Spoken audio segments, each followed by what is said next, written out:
किसान साथियों नमस्कार, स्वागत है एक नई वीडियो में। किसान भाइयों, हम आ गए हैं तुलसा के खेत पर, जहां पर मैंने गर्मियों वाला जो तुलसा होता है उसकी रोपाई किए हैं।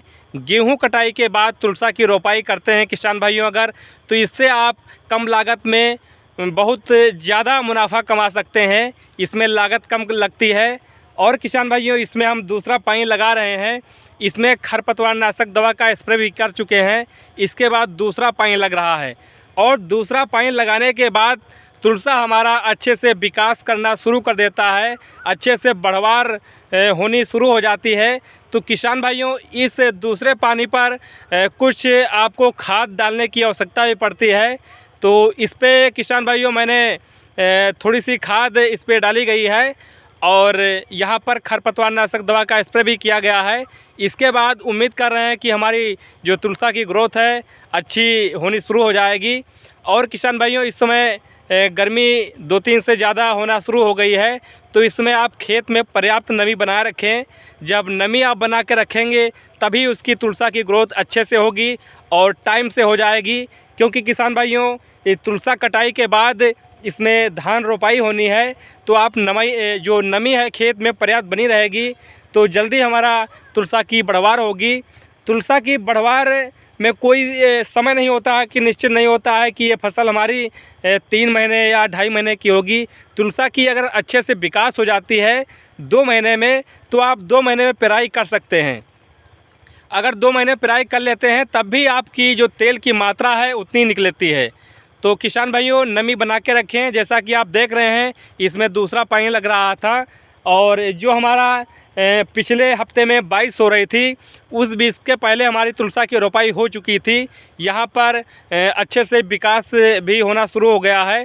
तो किसान भाइयों, अगर आपने तुलसा की रोपाई की है, गेहूं की कटाई के बाद की है या आप तुलसा की रोपाई पहले कर दी है, तो इन बातों का ध्यान रखना है कि खरपतवार नाशक दवा जो है वो आप जो खरपतवार उगने लगते हैं 2-2 पत्ती के हो जाते हैं, तभी आप खरपतवार नाशक जो दवाइयाँ हैं उसका स्प्रे कर दें। जब समय पर आप स्प्रे करेंगे तभी जल्दी खरपतवार जो हैं खेत से नष्ट हो जाएंगे और आपकी जो तुलसा की खेती है अच्छी आप पैदावार निकाल सकते हैं। क्योंकि खरपतवार हमारे जब ज़्यादा जमाते हैं तो उसमें ये होता है कि हमारी जो ग्रोथ है तुलसा की अच्छे से नहीं हो पाती है। घास फूस ज़्यादा हो जाने के कारण इसकी ग्रोथ हमारी अच्छे से नहीं हो पाती है। तो किसान भाइयों, इस बात का आप विशेष ध्यान दें। और किसान भाइयों, अगर आपने यहाँ पर खाद की बात करें तो खाद आपने यहाँ पे नहीं डाली है, तो आप दूसरे पानी पर खाद की मात्रा लगभग ज़्यादा ना डाल करके थोड़ी मात्रा ज़रूर डाल दें। क्योंकि जब खाद वहाँ पर पौधों को मिल जाती है तो वहाँ पर अच्छे से विकास करना पौधे प्रारंभ कर देते हैं, तो आपकी फसल टाइम पर वहाँ पर हो जाती है। तो किसान भाइयों, इस बात का विशेष ध्यान दें और नमी बनाए रखें। अगर वहाँ पर कीटों का प्रकोप आपको दिखाई दे रहा है तो कीटनाशक दवा का स्प्रे भी कर सकते हैं। तो किसान भाइयों, देख रहे हैं पूरे प्लाट में, ये लगभग हमारा 15 बीघे का प्लाट है और पूरी यहाँ पर तुलसा की रोपाई कर रखी है। जो यहाँ पर गर्मियों में तुलसा होता है, मैं लगातार लगभग 10 या 12 साल हो गए हैं यहाँ पर तुलसा की खेती कर रहे हैं। तो यहाँ पर ये तुलसा की खेती यहाँ पर की है और इसके बाद मैं इसमें धान की रोपाई करूँगा और जो दूसरे खेत हमारे हैं वहाँ पर जो बरसात वाला तुलसा है उसकी रोपाई की जाएगी।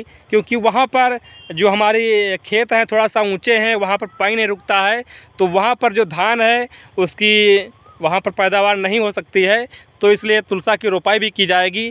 तो जो आने वाले समय में इसमें कौन सी दवा का स्प्रे करते हैं तो इसके लिए मिलते हैं अगले वीडियो में। किसान भाइयों, जानकारी पसंद आई हो तो प्लीज़ वीडियो को लाइक करें। चैनल पर नए हैं तो चैनल सब्सक्राइब कर लें। मिलते हैं एक नेक्स्ट वीडियो में। नमस्कार।